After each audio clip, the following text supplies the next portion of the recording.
स्वागत है दोस्तों सुमित गुप्ता गेमिंग में। फाइनली आज E2 लेवल 12 करने जा रहा हूं दोस्तों। तो चलिए अपग्रेड करते हैं। कार्ड परचेस करते हैं। पहले 3 कार्ड की आवश्यकता, हालांकि एक ही कार्ड बोला जाए तो 250 कार्ड्स। चलिए 40,000 कॉइन्स लगेंगे पहले लेवल 11 को, और फिर 50,000 कॉइन्स लगेंगे लेवल 12 को। SGG के बैंक में आप लोग देख रहे हैं करोड़ों गोल्ड कॉइन्स है। 40,000 पहले। स्टैट्स बढ़ेगा डिफेंस 10% से, और अब लेवल 12 में स्टैट्स बढ़ेगा 5% से अटैक डैमेज और 5% से शैडो डैमेज। 595 हो गया अटैक डैमेज, 579 डिफेंस और 567 शैडो डैमेज। डिफेंस मुझे लगता है बहुत कम है। लेजेंडरी हीरो के हिसाब से अगर आप मंकी किंग को फॉलो करें और किंग ऑफ द लीजेंड को फॉलो करें तो दोनों का डिफेंस काफ़ी बढ़िया है। 7,000 के करीब, मंकी किंग का 8,000 के करीब। टैलेंट्स आप लोग देख रहे हैं। फॉरगेट द पास्ट, उसके बाद आप लोग जानते ही है परसूट ऑफ एक्सलेंस, क्विंटेसेंस, पैराडॉक्स और याडो में जेट्सू।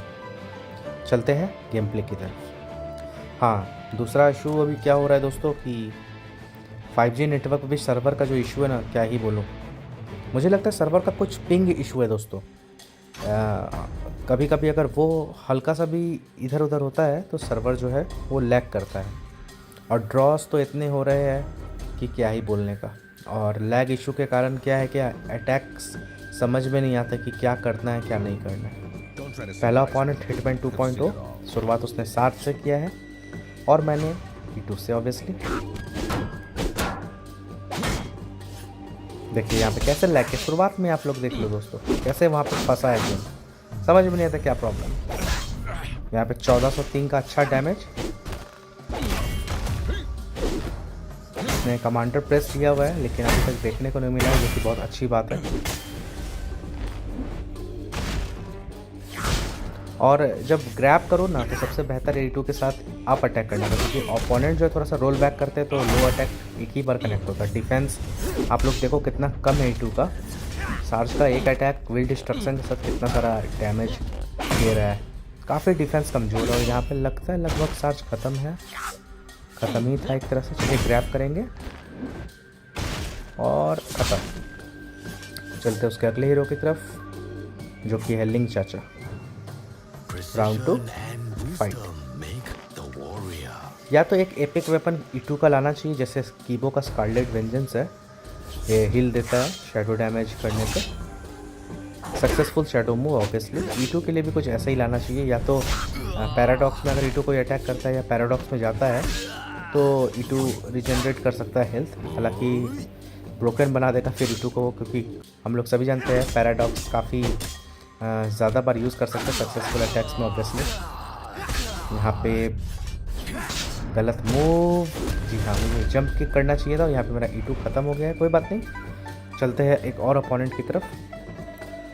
ये मैच को यहीं पे ख़त्म करते हैं, आप लोग को रिजल्ट दिखा देते हैं। उसका ट्रॉफीज़ मेरे से काफ़ी ज़्यादा था, अच्छा मिल गया ट्रॉफीज़। नेक्स्ट अपोनेंट है नूर। शुरुआत फायर गार्ड से। ट्रॉफीज़ देख लीजिए 6377, बताने की ज़रूरत नहीं कैसा प्लेयर होगा। Fire guard, flame bearers, talents आप लोग देख ही रहे हैं, raging flame, shadow flames, earth on fire, और I think painful point, sorry. जी हाँ, जैसा आप लोग देख रहे हैं दोस्तों, गेम का लैगिंग भी आप लोग देख रहे हो। अपोनेंट के बारे में तो खैर कुछ भूलने की ज़रूरत ही नहीं है। इस टाइप के अपोनेंट मिलते हैं शैडो फाइट अरीना में, इतने इनोसेंट प्रिटेंड करते ये लोग अपने आप को कि बोलने की कोई बात ही नहीं है। ये देखो दोस्तों, दोनों का पिंग वहाँ पे इशू हो रहा है। ये नॉर्मली सर्वर का इशू है दोस्तों। मेरा भी अगर आप लोग देखो तो रेड मार्क आ रहा है वाईफाई का, उसका भी रेड मार्किंग आ रहा है। ये देखो अभी उसका में आया था फंसा, लेकिन वो सर्वर इशू है। तो बहुत कोई बोल रहा है कि गजब का सर्वर इशू अभी हो रहा है दोस्तों, और यहाँ पे फंस गया मैं। क्या काहे खेलेगा यार, समझ में नहीं आता मुझे। ऐसे इशू में कौन खेल सकता है, देखो कितना फंस रहा है गेम। चलिए इसके नेक्स्ट अपोनेंट की तरफ चलते हैं। तो लेवल 12 की बात करो अगर हम लोग, तो मुझे लगता है कि जो फॉरगेट द पास्ट या बिहोल्ड द फ्यूचर है, परसूट ऑफ एक्सलेंस के साथ बेस डैमेज सबका लगभग सेम ही है दोस्तों। 1000 के ऊपर जाता है। Normal slash space time slash अगर करो, फुल कंसंट्रेशन के साथ करो तो ज़्यादा फर्क नहीं आता है। बिहोल्ड द फ्यूचर कुछ हद तक इफेक्टिव है, लेकिन सबसे ज़्यादा इफेक्टिव फॉरगेट द पास्ट, और यहाँ इसने सरेंडर कर दिया है। क्योंकि इसके एक भी अटैक्स लग नहीं रहे थे और ये समझ गया तो कि अल्टीमेटली इसका क्या होने वाला है। वाह, डैडी इज़ होम, शाबाश बेटा, बहुत बढ़िया मुन्ना। सोच रहा है मेरे ख्याल से बुलवार की। Up scarlet rampart skin, pure fracture build, offensive defence weapon. अब बुलवार का डिफेंस देखो, मैक्स लेवल पे 8000 का डिफेंस है। हाँ ठीक है, चलो स्लो करेक्टर है, लेकिन अटैक डैमेज पे बुरा नहीं है दोस्तों। फ्रैक्चर के साथ काफ़ी बेहतर डैमेज देता है। फ्लेक्सिबिलिटी उतनी नहीं है जितनी हिराल शिरो की होनी चाहिए, लेकिन फिर भी E2 लेजेंडरी है तो भाई थोड़ा सा डिफेंस बूस्ट तो देना चाहिए। और ये भी हम लोग जानते हैं कि जब बीटा वर्जन में E2 आया था और जो हेल्थ रिजनरेशन वो कर रहा था, वो टैलेंट जो उसका 3rd लेवल पे क्विंटेसेंस के बगल वाला, अगर वो रहता तो सब कोई वही यूज़ करते, लेकिन अभी है कि बहुत कम हेल्थ रिजनरेट करता है वो कंसंट्रेशन में, तो कोई फ़ायदा नहीं है उस टैलेंट का यूज़ करने का। यहाँ पे देख ही रहो, सर्वर का इशू ऐसा है कि कोई कहने की बात नहीं है। वैसे याडुमे जेट्सू टैलेंट काफ़ी बढ़िया है, अगर क्राउच कर लिए सही मोमेंट पे दोस्तों तो काफ़ी फ़ायदा पहुँचाता है। सैंग का सोल ग्रिप अगर हम लोग काउंटर करना चाहे, या फिर अभी आप लोगों ने देखा बुलवार का हीटेड गन अगर काउंटर, अरे यार यहाँ पे गलती देखो, फोर्ट्रेस ने किया नॉकआउट किया दोस्तों, 2866 हेल्थ, लेकिन फिर भी यहाँ पे बुलवार की लेंगे दोस्तों। यहाँ पे सर्वर का इशू देखिए दोस्तों। चलिए, बहुत कम मार्जिन से जीता मैं। चलते उसके एक और हीरो की तरफ, और फिर midnight fight.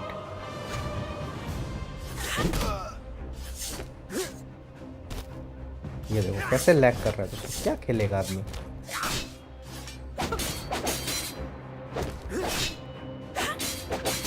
Forget the fast use करना चाहिए मुझे, क्योंकि हेल्थ एकदम कम है और यहाँ पे कनेक्ट हुआ है। 1000 का बेस डैमेज, क्विट इंसेंस, 917 का एक और damage. Obviously opponents max level के हैं तो बोलने की ज़रूरत नहीं है बेस डैमेज के बारे में। और यहाँ पे मेरा E2 ख़त्म है दोस्तों, लगभग हरा दिए थे मिडनाइट को। अब अगर आप एक और चीज़ नोटिस करो तो E2 का डिफेंस लेवल 12 पे है 5800 समथिंग, और लेवल 13 पे उसको 15% का बूस्ट मिलेगा दोस्तों, जिससे उसका डिफेंस अगर आप लोग देखोगे तो और 75 पॉइंट्स, अगर क्लोजली देखो तो 80 पॉइंट्स तक जाएगा। अगर आप उसको ऐड करो तो उसका डिफेंस जाता है 6600 के समथिंग में, जो कि बहुत कम है मेरे ख्याल से। आयरन क्लैड की बात करें तो खैर बेचारा का तो इतना बड़ा चमत्कार हो गया है कि उसका डिफेंस 6000 से भी कम है, जो कि हम लोग सभी जानते हैं 5800 है। और हेराल्ड्स के नाते अगर देखा जाए तो लिंक्स का मुझे लगता है उससे थोड़ा ज़्यादा है, कीबो का उससे थोड़ा ज़्यादा है। लिंक चाचा का अगर देखा जाए तो दोस्तों मेरे ख्याल से 8000 से ऊपर है उसका डिफेंस। तो लेजेंडरी के नाते, सिर्फ लेजेंडरी के नाते थोड़ा सा डिफेंस बूस्ट का E2 को सख्त ज़रूरत है, क्योंकि अगर आप देखा जाए तो E2 के पास सिर्फ टाइम मैनिपुलेशन ही है दोस्तों। स्पेस टाइम स्लैश अगर सही से देखा जाए तो सब कोई डॉज कर सकते हैं, कोई ऐसा नहीं है कि डॉज नहीं कर सकता। और यहाँ पे इसने सरेंडर कर दिया है। ऑब्वियसली लैग से ये भी परेशान होगा और ऑब्वियसली जान रहा था कि ये जीत नहीं पाएगा। आशा करता हूँ दोस्तों E2 लेवल 12 के ऊपर ये वीडियो पसंद आया होगा, कमेंट्स में ज़रूर बताइएगा। फिर मिलूँगा, बाय बाय।